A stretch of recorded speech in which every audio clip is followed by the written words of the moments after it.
Someone had a question about how do you get rid of dizziness? Whew. Motion sickness is a part of pole dance. I'll say that. Most people deal with the motion sickness when they're using a spinning pole. It's just like over time, you'll kind of get over it. You can try spotting, so looking at a certain point in the room, or looking at the pole, or looking at a dot on the wall. Also, when you get off the pole, like let's say you do a spin and you've been in a combo for like 10 seconds and you're just spinning, you get off, make sure you just turn yourself in the opposite direction. I usually say do 3 times in the opposite direction that you were spinning, and that usually will make the dizziness kind of go right away. The other thing is making sure that you eat something before class. Proper nutrition is important. You can get low blood sugar, or you can just pass out in class from not eating and not having, the energy that you need. Let's see, the last thing, I'm going to do one pole fitness tip for this video. One person's question was exercises to do their chopper, which is basically an invert from the ground, or inverting mid-pole. So, I'm going to go over a few exercises that you can do to build up your strength for being able to go upside down on the pole. So I'll start with some of the beginner things. Standing next to your pole. Whenever you're doing inverts, you want your hands to be close to your head. So if you're doing your inverts and you're putting your hands way up here, it's extremely too high. I'll tell you why in a minute. But when you start, you want to start with your hands close. This is giving you the ability to use your back muscles as well as your biceps. So if your hands are way up here, you don't have access to your biceps now. You only have access to your back and shoulders, and so you're really working too hard to get upside down, versus if I pull my hands down, now I have access to using my back and my biceps, making me stronger, making me easier for me to lift my body up on the pole. So one of the exercises that I'll have clients do to start training their abdominal strength and back strength are to do pole crunches. So you come next to the pole, inside arm is always low, outside arm always goes on top. You want your hands to be about forehead level or just above your hairline. Get a good grip on the pole, and also get the pole between your rib cage and your bicep for your grip, okay? So I'll show that different angles, like so. So pole crunches are, you get up on your tiptoes, you get a good grip on the pole, and you're just basically going to pull your knees up to your elbows. Pull them up as high as you can. If you can't touch your elbows, that's fine. You're starting wherever you start, just get them up as high as you can. So I'm going to get my grip, hold tight, and pull knees up. Come back down and place your feet back to the ground. Reset the hands, get your grip again. Knees up, and bring it back down slowly with control. So you don't want to be doing this and then just flying up and flying back down, because you're using momentum. We want to use the muscles, use your actual strength, and do it with control. So here, you can stick the legs out. You can flare open, and then come down nice and easy. So that's one way to build up your abdominal strength. Another thing to do are pole pull-ups.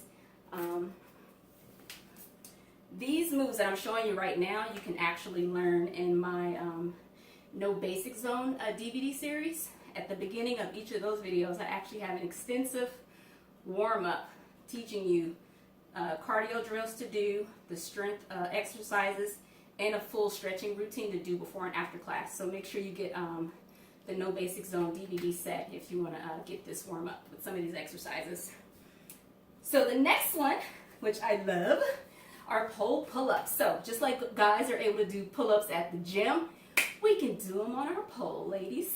So what you do is sit in front of your pole, make sure there is some space between your private area and the pole so you don't hit it. You want to place your legs out nice and wide. You're going to take your arms all the way up, and then when you do these in like sets of 5 to 10 or 5 to 8. You're going to start with your right hand on top for one set, and then you'll do left hand on top the other set. So arms fully extended. Let your chest kind of rest on the pole, and you're going to pull your body up just like you're doing a pull-up. And then back down, nice and easy. Again, arms all the way up, pull up, and then back down. So that would be the beginner way of doing it. If you're really strong and you want to just really focus on even more back muscles, this is kind of next level up, is to actually take your legs off the ground. Again, if you're just starting, don't even do that. Just keep it simple. So I'm going to do one taking my legs off the ground. Requires a lot more strength.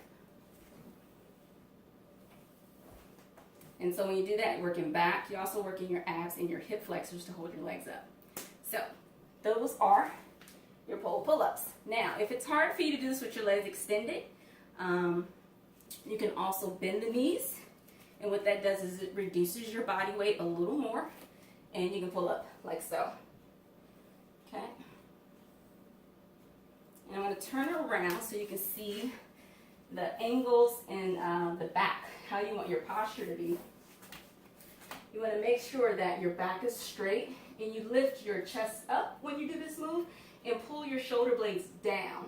So make sure you're not fully extended out of your shoulder joint, like with your arms like this, but throw your hands up, but then contract down and then pull up. Like so. So when I teach that in class, I have my students do sets of 5 to 8, depending on the level of student. You'll do 5 with the right hand on top, 5 with the left hand on top. It's also the perfect warm-up move to do. So you never want to just get on the pole, even though you just want to have fun for a few minutes. Make sure you at least warm your body up first. So some more tips for the chopper move, which is a basic invert with the legs flared open.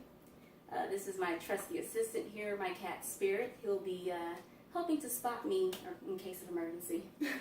So as I mentioned before, you can do your knee tucks, which is pulling the abs up here. You can do your pole pull-ups. You can also do the pole pull-ups standing up as well. So you take your arms up nice and high and you lift the body up, legs closed or legs open. If you don't have a shirt on, your body can get a little stuck to the pole, so maybe have a shirt on or just kind of maybe come to the side of the pole and then pull up and lower. So again, that's to develop your upper back strength and your biceps and your shoulders so that you're able to go upside down. The next thing you want to work on is being able to hold your hips up. So our butts are usually the heaviest place. Mine is very little, so it's not that heavy, but we're not going to talk about that right now, okay? Because little booties matter, hashtag. But I'm just kind of going to break down the form. Again, inside arm is low, outside arm is high. Your outside leg kind of starts back from the pole, and then you're going to use that leg to kick you upside down. And you want to just work on throwing your head back and getting your hips above parallel. So kind of like above your head when you go upside down. And then just hold that position as long as you can. And what that's going to do is it's going to develop the back and the abs. So if you notice, like when you practice, you probably just go up like this, and then you come right back down. You're not working on anything. So work on holding your move longer than starting there. And then just keep holding back, keep leaning back, keep lifting up the hips. All right, so that's one of your first tips for building your strength for the chopper, and I'll be adding some more later. nicolethepoleFAQ, leave a comment, tell your friends, and send me questions. Okay.